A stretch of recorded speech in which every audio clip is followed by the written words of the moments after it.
వికారాబాద్ జిల్లా తిమ్మారెడ్డిపల్లిలో శ్రీ రామలింగేశ్వర దేవస్థానంలో ఉత్సవ సప్తాహం నిర్వహించారు. బ్రహ్మశ్రీ బొబ్లాద్ రాఘవేంద్రాచార్యుడు శ్రీ మల్లెమాల రామాయణ కథా ప్రవచనం చేశారు. ఈ సందర్భంగా రాఘవేంద్రాచార్యులు మాట్లాడుతూ రామ్ అనే ఒకే అక్షరాన్ని పలికితే చాలు సర్వ పాపాలు హరిస్తాయన్నారు. రఘు పంతులు 4 ఏళ్లుగా దేవస్థానంలో అనేక సంస్కృతి సాహిత్య కార్యక్రమాలు ఏర్పాటు చేస్తున్నట్టు చెప్పారు. అవధానం సల్పగా ఈ వేడికి దేవా ఈ అవధానం సల్పగా ఈ వేడికి కావంగన్ కవితల్ విశేషణములై నాలించి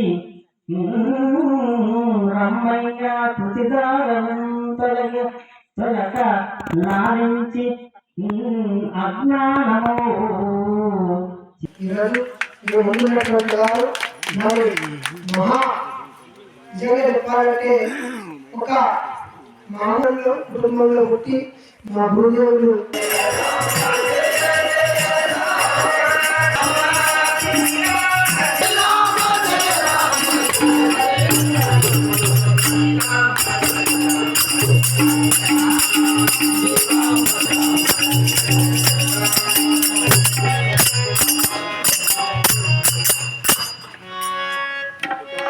నుంచి అలా వారసత్వంగా తిరుపతి వెంకటరావు నుంచి కొప్పల ముసలిగారి నుంచి మరి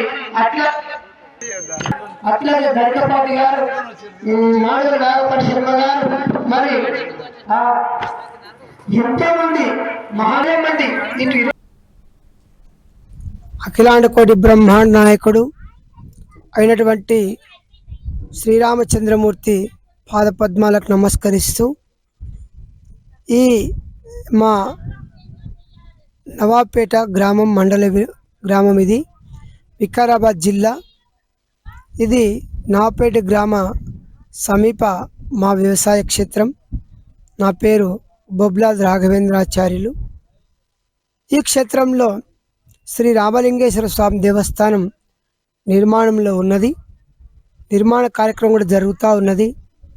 అయితే గత 4 సంవత్సరాలుగా నేను ఇక్కడనే మా వ్యవసాయ క్షేత్రంలో శ్రీ మల్లెమాల రామాయణం కథాగానాన్ని ప్రవచన రూపంలో పద్య రూపంలో ఉన్నటువంటి ఈ కథని మరి ప్రవచనం చేస్తూ ఉన్నాను గత 4 సంవత్సరాలుగా. మల్లెమాల గారు అంటే మీకంతా తెలుసు. మరి ఎంఎస్ రెడ్డి గారు వారు సినీ గేయ రచయిత, దర్శకులు అట్లాగే ప్రొడ్యూసర్ కూడా, వారు నిర్మాత కూడా. వారు కవి, గొప్ప కవి, రచయిత. వారి కుమారులు ఇప్పుడు శ్యాంప్రసాద్ రెడ్డి గారు కూడా మీకు అంతా తెలుసు. గొప్ప సినిమాలు తీసినారు వారు. శ్యాంప్రసాద్ రెడ్డి గారు మల్లెమాల క్రియేషన్స్, వారు అమ్మోరు, అట్లాగే అరుంధతి, అంజి ఇలాంటి సినిమాలు ఎన్నో తీసి ధార్మిక క్షేత్రంగా రూపుదిద్దుకుంటున్న ఈ ప్రాంతం రామలింగేశ్వర ఆశ్రమంగా రఘుపంతులు తాను రామభక్తుడు నిరంతరం రాముణ్ణి ఆరాధిస్తూ రామదేవాలయాన్ని నిర్మించాలి. ఈ ప్రాంతంలో మొదలై ఈ ప్రాంతము ధార్మిక ఆధ్యాత్మిక కేంద్రాలకు నిలయమై ఉన్నది కనుక ఇంకా ఈ ప్రాంతాన్ని అభివృద్ధి దశ లోపల ధార్మిక ఆధ్యాత్మిక భావాల వైపు, భక్తి వైపు నడిపించాలనే ఉద్దేశంతో ఈ ఆశ్రమాన్ని ప్రారంభం చేసి 5 సంవత్సరాలుగా నిరంతరంగా సప్తాహాలు జరుపుతూ ఉన్నారు.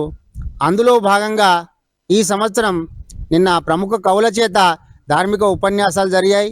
అంతకు ముందు రోజు పుస్తకావిష్కరణ జరిగాయి.